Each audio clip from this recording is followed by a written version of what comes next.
तो भाई रिसेंटली जो leaks and reports Avengers doomsday के रिगार्डिंग हमें सुनने को मिल रही हैं, उनके अकॉर्डिंग डॉक्टर डूम उन सभी कैरेक्टर्स को वन बाय वन हंट करने वाला है जिन्होंने एमसीयू में डायरेक्टली या फिर इनडायरेक्टली इनकर्जन का थ्रेट क्रिएट किया है। और अगर रिपोर्ट्स की माने तो डॉक्टर डूम का पहला टारगेट स्टीव रॉजर्स के कैप्टन अमेरिका होगा, जिसने एंड गेम के इवेंट्स के बाद इन्फिनिटी स्टोन्स को रिटर्न करते टाइम समय में पीछे रुककर पेगी कार्टर के साथ अपनी लाइफ को स्पेंड करने का डिसाइड किया था। खैर, अगर ये लीक सही हैं तो अब तक एमसीयू में ऐसे कितने कैरेक्टर्स हैं जिन्होंने ये इनकर्जन का थ्रेट क्रिएट किया हुआ है, और उससे भी ऊपर आखिरकार ये इनकर्जन है क्या और ये होता कैसे है? वेल, इन्हीं सारे क्वेश्चंस के बारे में आइए इस वीडियो में थोड़ा और डिटेल में बात करते हैं। हेलो गाइस, मेरा नाम है अभिषेक और आप देख रहे हैं nerdy insight and this is the comicast 360 episode number 56। So let's begin the show.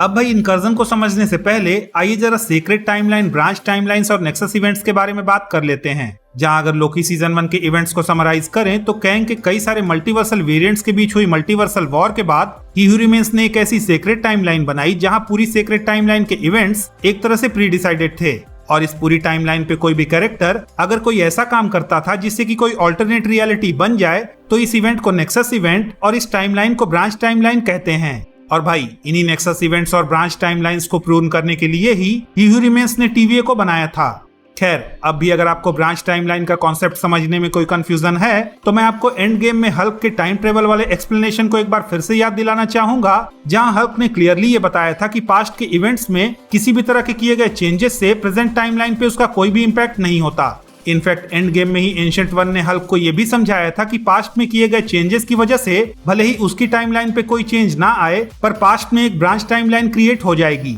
और भाई यहाँ पे क्योंकि कैंग ने ऑलरेडी एक सीक्रेट टाइमलाइन को क्रिएट करके रखा हुआ था, तो ऑब्वियसली किसी भी नेक्सस इवेंट से एक ब्रांच टाइमलाइन बननी ही थी। साथ ही भाई यहाँ पे मैं ये भी क्लियर करना चाहूंगा कि ये किसी एक यूनिवर्स की टाइमलाइन नहीं है, बल्कि इन माई ओपिनियन मल्टीवर्सल वॉर के बाद कैंग ने टीवीए में टेम्पोरल लूम की मदद से पूरे मल्टीवर्स के लिए एक सीक्रेट टाइमलाइन बनाई थी, जहां पे सभी यूनिवर्सेस की सारी टाइमलाइंस एक दूसरे को इंटरप्ट किए बिना पैरेलली फ्लो हो रही थी। और भाई अगर किसी भी यूनिवर्स में कोई ब्रांच टाइमलाइन बनती जो कि अगर प्रूव नहीं की जाती तो एक के बाद एक ऐसी ब्रांच टाइमलाइन के क्रिएशन के चेन ऑफ इवेंट्स से वो यूनिवर्स पूरी तरह से डिस्टेबलाइज हो सकता था, जिससे कि वो यूनिवर्स दूसरे यूनिवर्स से टकराकर इनकर्जन क्रिएट कर सकता था। इनफैक्ट मल्टीवर्स ऑफ मैडनेस में भी किसी कैरेक्टर के मल्टीवर्सल ट्रेवल से जो इनकर्जन का थ्रेट एक्सप्लेन किया गया था, वो भी इन माय ओपिनियन केवल इसीलिए था क्योंकि किसी भी कैरेक्टर के मल्टीवर्सल ट्रेवल से दोनों ही यूनिवर्सेस एक तरह से ब्रांच टाइमलाइन से कनेक्ट हो जाते हैं, जिसके बाद जब भी कोई कैरेक्टर इस ब्रांच टाइमलाइन पे कोई भी इवेंट करता है तो फर्दर ब्रांच टाइमलाइंस क्रिएट होती हैं और अल्टीमेटली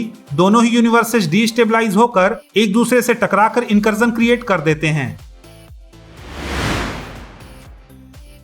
अब भाई अगर एमसीयू में उन कैरेक्टर्स के बारे में बात करें जिनकी वजह से इनकर्जन टेक प्लेस करने की प्रोबेबिलिटी सबसे ज्यादा है, तो उनमें सबसे पहला और मेजर नाम है लोकी का। और हाँ, लोकी की वजह से ये इनकर्जन उसके एंड गेम मूवी के दौरान टेसरेक्ट लेकर भागने की वजह से नहीं होगा, क्योंकि ऑब्वियसली लोकी सीरीज के दौरान ही वहां पे टीवीए वालों ने इस ब्रांच टाइमलाइन को प्रूव कर दिया था। इनफैक्ट भाई मल्टीवर्सल इनकर्जन तो होगा लोकी के मल्टीवर्स का गॉड बनने की वजह से, क्योंकि गॉड बनने के बाद लोकी ने एक तरह से पूरे मल्टीवर्स को फ्री विल ग्रांट कर दी है। और भाई ऑब्वियसली इसी फ्री विल की वजह से पूरे मल्टीवर्स में infinite number of branch timelines बनेंगी, और इन्हीं टाइमलाइंस की वजह से कई सारी यूनिवर्सेस डिस्टेबलाइज होकर एक दूसरे से कोलाइड करते हुए इनकर्जन क्रिएट करेंगे।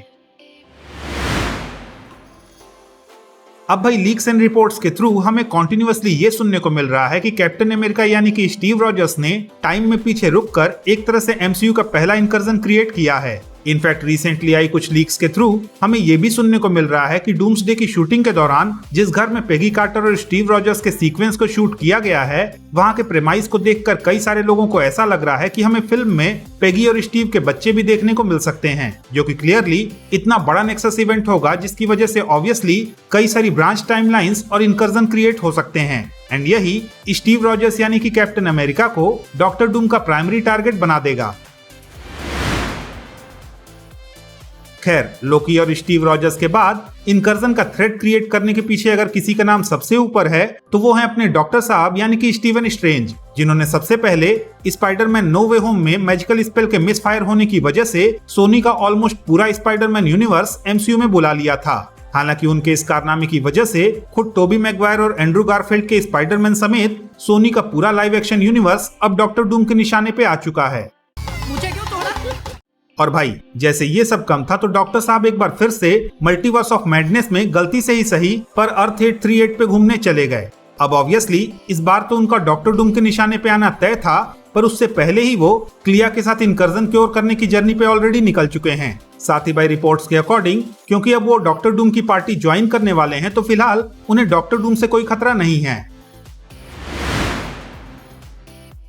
अब भाई, अगर इनकर्जन का थ्रेट क्रिएट करने वाले कैरेक्टर्स की लिस्ट में डेडपुल का नाम ना लें तो भाई बड़ी नाइंसाफी होगी, क्योंकि भाई जिस तरह से पहले डेडपुल 3 के एंड में डेडपुल ने फॉक्स यूनिवर्स की पूरी टाइमलाइन में घूम घूम कर अपने रियान रेनॉल्ड्स के हर एक इटरेशन को मारा, and then Deadpool and Wolverine में कई सारे अलग अलग यूनिवर्सेस में जाकर जिस तरह से उसने वुल्वरीन को खोजा, वो ऑब्वियसली इनकर्जन की पॉसिबिलिटी को क्रिएट करता है। सो उस वजह से डॉक्टर डूम की चेकलिस्ट में डेडपुल का नाम भी होना तो बनता है। बाकी भाई, last but not the least, जिस तरह से द मार्वल्स मूवी के एंड में हमने मोनिका रैम्ब्यू को फॉक्स के एक्समेन यूनिवर्स में जाते देखा, वो भी ऑब्वियसली इनकर्जन क्रिएट करने वाला एक परफेक्ट पॉइंट है। एंड फैंटास्टिक फोर के एंड में जिस तरह से हमने डॉक्टर डूम को फ्रैंकलिन के पास बैठे देखा है, I am pretty much sure कि वहां पे डॉक्टर डूम इस पूरे इनकर्जन वाली प्रॉब्लम को क्योर करने के लिए फ्रैंकलिन को यूज करना चाहता है। और ऐसा करने के पीछे कहीं न कहीं मुझे ऐसा भी लगता है कि यहाँ पे डॉक्टर डूम का कोई पर्सनल एंगल भी हो सकता है, जिसकी वजह से वो इनकर्जन्स को क्योर करने के लिए इस हद तक जाने को तैयार है। तो भाई, दैट्स इट। आज के इस कॉमिकास्ट 360 के एपिसोड में बस इतना ही। अगर आपको कॉमिकास्ट 360 का ये एपिसोड पसंद आया तो प्लीज इस वीडियो को लाइक कीजिए, शेयर कीजिए, और हाँ, अगर आपके कुछ सजेशंस हैं तो please don't forget to comment, और जाते जाते प्लीज इस चैनल को सब्सक्राइब करना भी ना भूलें। तो मिलता हूं मैं आपसे अगली वीडियो में, तब तक के लिए have fun and enjoy the day.